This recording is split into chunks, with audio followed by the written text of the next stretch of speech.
Excuse me.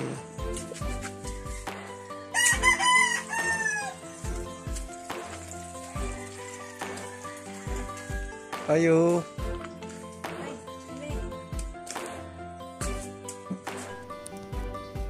Yan mga master, magre-repair tayo ng washing na brand Eureka. Double to. Ang problema ito, hindi daw umandar yung dryer pati wash.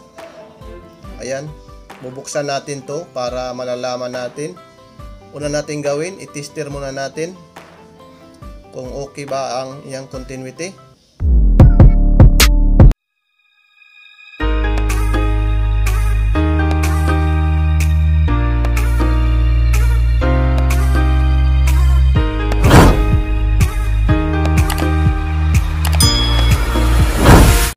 DC plug, i-check muna natin.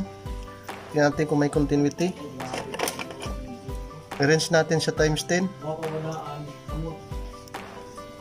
Yan. Meron siya oh.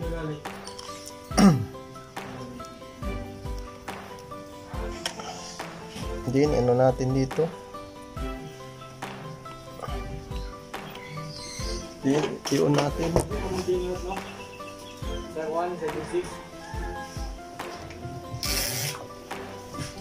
Yan, inon ko na dyan. Tapos tingnan natin dito. Ayan, kung makikita nyo, hindi po nag-deflect yung pointer. Then, i-off naman natin. Dito tayo sa isa. Tayo sa timer. Ayan, hindi rin nag-deflect. Ayan, buksan natin yan. May problema to. Ayan mga master, ito na yung wire nya. Ayan, tingnan natin.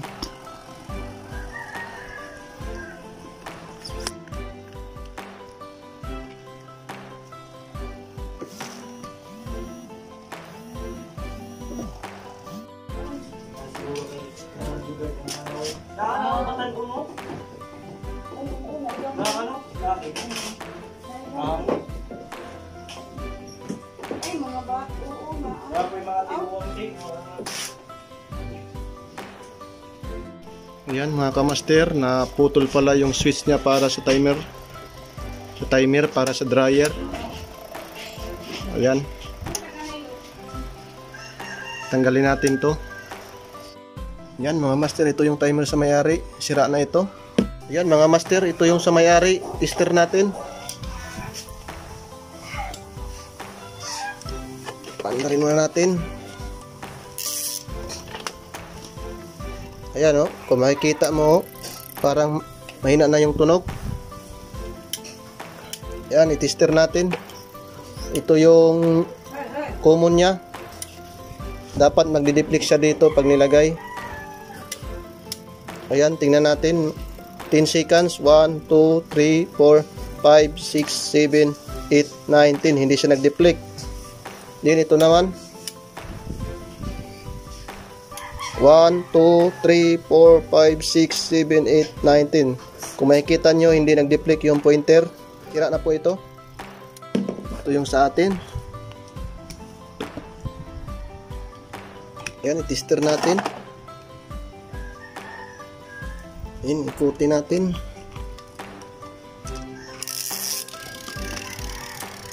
Bale yung kumo natin, ito yung red. Yan. Ilagay natin. Tapos din dito tayo sa yellow. Sa reverse.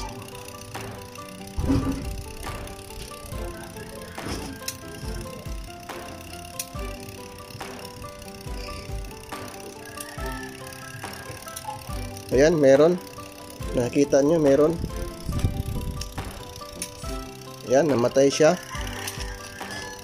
Then dito tayo sa kabila. Isang reverse. Ayan, nag-turn siya. Himaya, babalik yan. Ayan. Yan po yung good natin na timer. Ayan mga master, naka-on na dyan. I-check natin sa continuity kung meron na ba. Yan, tingnan natin. Tatakbo yan pag okay yung timer. Antayin natin. Ayan, tumakbo siya. Then 1, 2, 3, 4, 5, 6, 7, 8. Ayan, bumalik. 1, 2, 3, 4, 5, 6, 7, 8. Ayan. Ibig sabihin, good na po yung timer natin.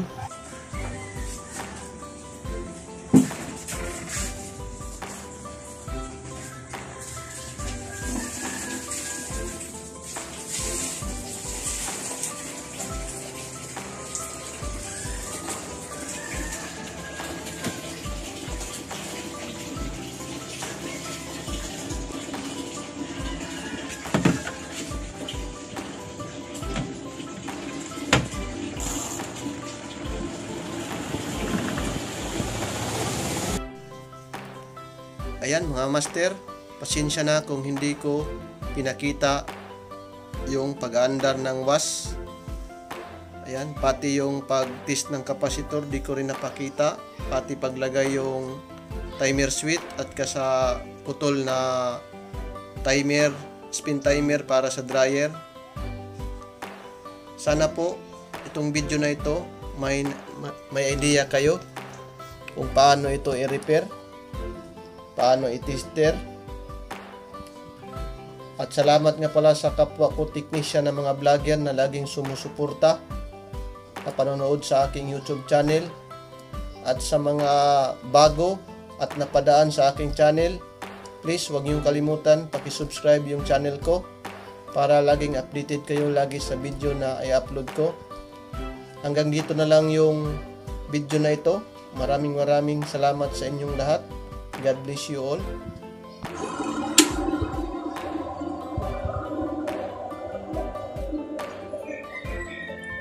Ayan, tapos na. Matay na.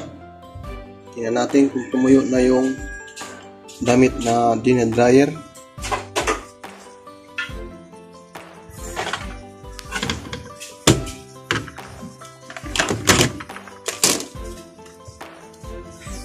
Ayan, ito okay na. Tuyo na. Ayan mga master, tuyo na.